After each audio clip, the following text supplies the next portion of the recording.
He came out of the Westfield. He's being a little bit subtle, but not too. There he is. That's him over there in the blue green, car. Yeah.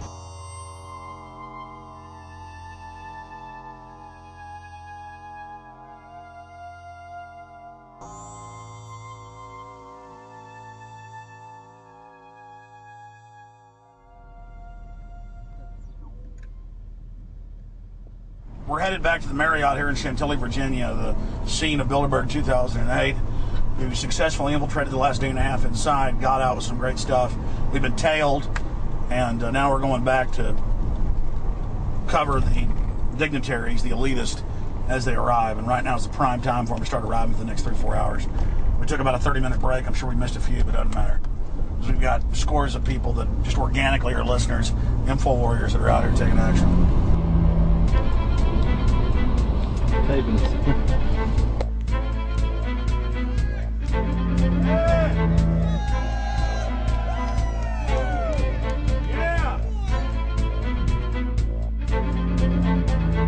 And we're going to be out here for the next 3 days while you try to chart the future of our destiny. We're taking our destiny back. You're not our gods or our masters.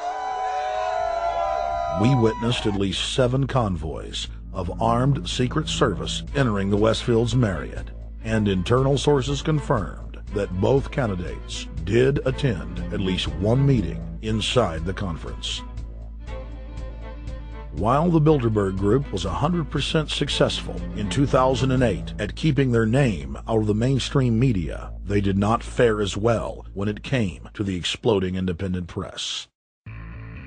During the entire 2-day event, anti-New World Order protesters and alternative media encircled the hotel.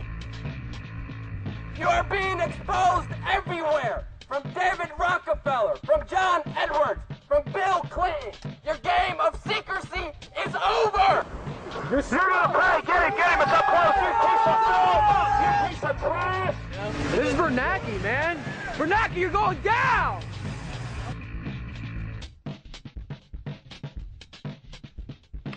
Obama, we know you're here, Obama. You cleared your schedule for the next 3 days. We know you're in Virginia. Arch criminals! New World Order scum! We are not your slave scum!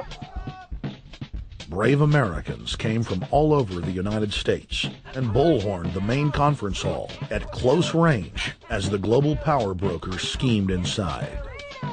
You are criminals! You control the central bank, you control the currency, and you're turning our beautiful country and world into a nightmare!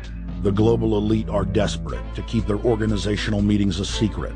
They are keenly aware that if the population discovers that policy is being developed covertly by powerful special interest, the people will revolt. It is our duty to expose these criminals. It's a criminal act under federal law for federal officials to have private meetings to discuss world policy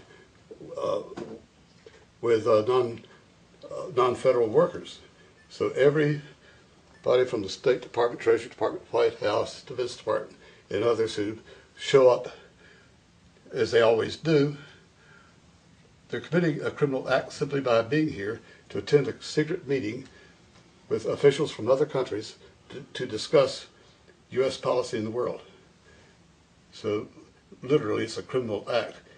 And every newspaper, every broadcaster has a patriotic duty to expose these scum and the evil they project. The election primaries served as a great diversion, while the true future course of the nation was being set behind closed doors. You've got, obviously, the Bilderberger Group, founded by the former Nazi Prince Bernhard of Holland. You've got the Trilateral Commission, founded by David Rockefeller's Zbigniew Brzezinski. They're the ones who ran the Carter administration. Everybody in the Carter administration, from Carter and Mondale and Volcker and Brzezinski, were all members of the Trilateral Commission. Founding member of rap sensation Public Enemy, Professor Griff, gave us his view of the Obama phenomenon. Barack Obama's been given a pass by the Blue Bloods. He's been given the okay by certain secret societies for them to let him in. I truly believe imperialism and fascism needs a facelift. and the facelift is going to have to be black. And the reason why I believe that, simply because I think they're trying to go into Africa. Well, they're already in Africa, but they want to totally control all the natural minerals that they're going to need to carry themselves into the 21st, 22nd, and 23rd centuries.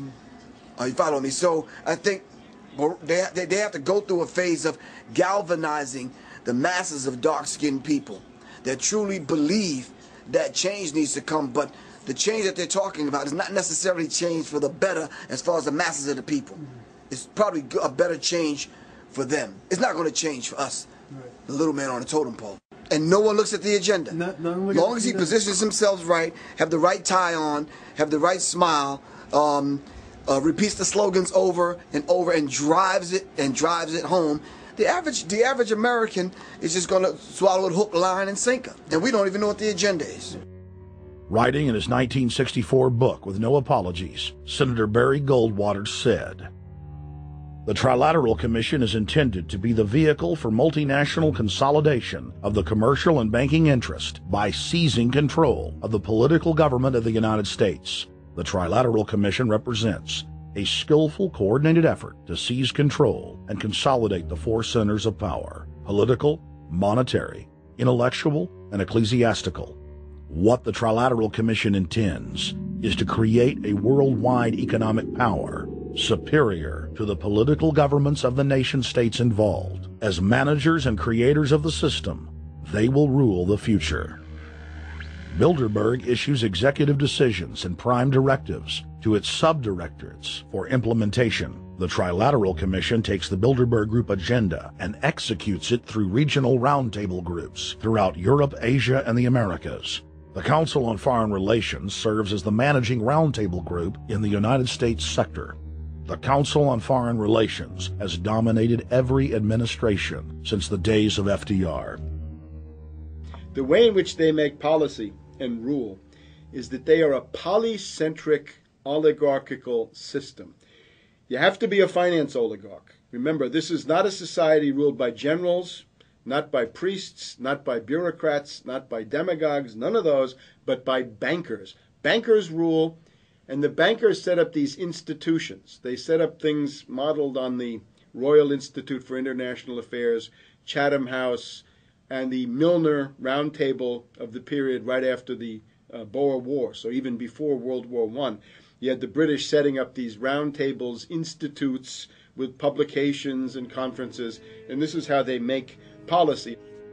Upon Obama's inauguration, members of the Bilderberg Group, Trilateral Commission, and CFR flooded into every position of power in the executive branch, replacing Trilateral Commission and CFR members who previously filled the positions during the Bush administration. When you look at the U.S. ruling class, you'd have to say that they're a really pathetic bunch of failures and bunglers. They are a miserable excuse for a ruling class. And that's one of the big problems we have, is you go from Clinton to Bush to Obama. What stays the same is the ruling elite that gives these puppets the orders that they act on. And these orders are wrong-headed, let's say the least. They're basically bankrupt. They're going to lead to the collapse of this civilization. What they're doing is using the existence of the United States as a formerly powerful nation state to act out their Wall Street fantasies of world domination and maintaining their capital structures and maintaining their system of looting. And this can't be done. So the basic question is, they've hijacked our country and you got to take it back from them. You've got to drive Wall Street out of the government, and at that point you'd have a reasonable chance of getting back to prosperity and some kind of peace and order in international affairs. We had a chance to speak with economist and author George Humphrey. They have created a power elite, and we're not talking about the millionaire down the street. You can't even be a member of their club unless you're a multi-billionaire. And friends, this is not about rich versus poor.